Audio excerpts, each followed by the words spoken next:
ఈ దినం పరము నుండి దిగివచ్చు మాట. ఇది నీ జీవితానికి వెలుగుల బాట. నీ ఒడిలో ఉంచబడిన దీవెనల మూట, అద్భుతాల ఆనంద ఊట. ఫిబ్రవరి 21 సంవత్సరమంతా మీరు బైబిల్ చదివి ముగించడానికి ఈరోజు మీరు చదవవలసిన లేఖన భాగం ఉదయం సంఖ్యాకాండము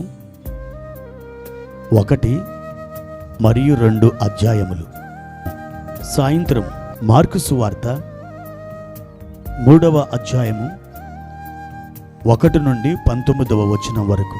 ప్రియమైన దేవుని బిడ్డలారా, ఎలా ఉన్నారు?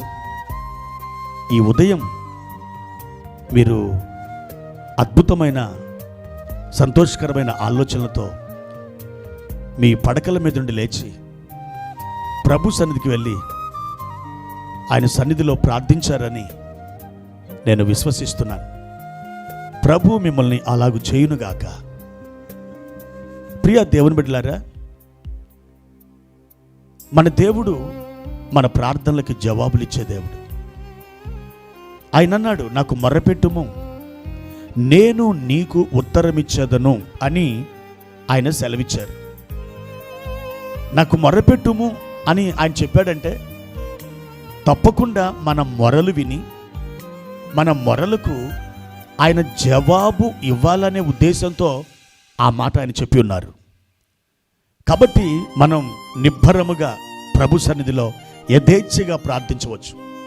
అయితే ఒక మాట, దేవుడు అద్భుతమైన జవాబులు మనకివ్వాలని ఆయన ఆశపడుతున్నారు. ఆయన మనకు జవాబును ఇవ్వాలంటే మనం ఎలా ప్రార్థించాలి? మనం ప్రార్థించవలసినటువంటి విధానం ఏమిటి?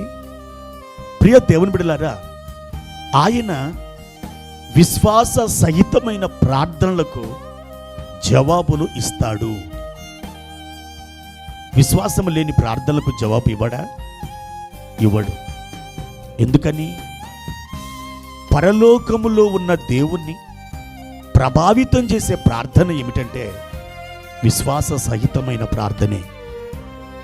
అటువంటి ప్రార్థన ఎవరైతే చేస్తారో వారికి జవాబుని ఇవ్వడానికి దేవుడు ఇష్టపడుతున్నాడు. మనం చాలాసార్లు కొన్ని వందల వేల ప్రార్థనలు చేస్తూ ఉంటాం, కానీ వాటిలో ఎన్నింటికి జవాబు వచ్చింది? చాలా కొద్ది వాటికి జవాబును మనం చూడగలిగాం. ఎందుకనంటే చాలాసార్లు దేవుడు ఇస్తాడో ఇవ్వడో, ఇది జరుగుతుందో జరగదో, నా మొర్ర దేవుడు వింటాడో వినడో అనే సందిగ్ధ అవస్థలో మనం ప్రార్థిస్తూ ఉంటాం. అందుకని మన ప్రార్థనలకు దేవుడు జవాబు ఇవ్వలేకపోతున్నారు. ప్రియమైన దేవుని బిడ్డలారా, ఆయన అన్నారు, యోహాను సువార్త 11వ అధ్యాయము 40వ వచనంలో, నీవు నమ్మిన ఎడల దేవుని మహిమ చూతువు అని సెలవిచ్చారు. దేవుని మహిమను మనం చూడాలంటే ఖచ్చితంగా ఆయనను మనం నమ్మాలి, ఆయనను మనం విశ్వసించాలి. అప్పుడు ఆయన మహిమను మనం చూడగలుగుతాం. ఒక గ్రామంలో 500 మంది విశ్వాసులున్న ఒక సంఘం ఉండేది. ఆ ఊరిలో సుమారుగా 7 సంవత్సరాల నుండి వర్షాలు కురవట్లేదు. అప్పుడు సంఘము, సంఘ పెద్దలు ఒక తీర్మానం చేశారు. పాస్టర్ గారు, మనమందరం కూడా ఆ చెరువు దగ్గరికి వెళ్ళి ఆ చెరువు మైదానంలో మనం ఒక 7 దినాలు ఉపవాసం ఉండి ప్రార్థన చేద్దాము అని చెప్పారు. పాస్టర్ గారు సరే అన్నారు. అందరు కలిసి నిరవధికంగా 7 దినాలు వారు ఉపవసించి ప్రార్థించటం మొదలుపెట్టారు. మొదటి రోజు ఉపవాస ప్రార్థన ముగించబడింది. 2వ రోజు అలా 6 రోజులు ఉపవాస ప్రార్థనలు అద్భుతంగా నిర్వహించబడ్డాయి. 7వ దినం ఉపవాస ప్రార్థన ప్రారంభమైంది. ఒక తల్లి కూతురు ఆ ప్రార్థనకి అటెండ్ అవ్వాలని వారు బయలుదేరుతున్నారు. ఈలోపు మమ్మీ 1 మినిట్ అని చెప్పి ఈ పాప ఇంట్లోకి పరిగెత్తుకొని వెళ్ళింది. ఎంతసేపు వెతికినా ఆమె వెతుకుతున్న వస్తువు దొరకట్లేదు.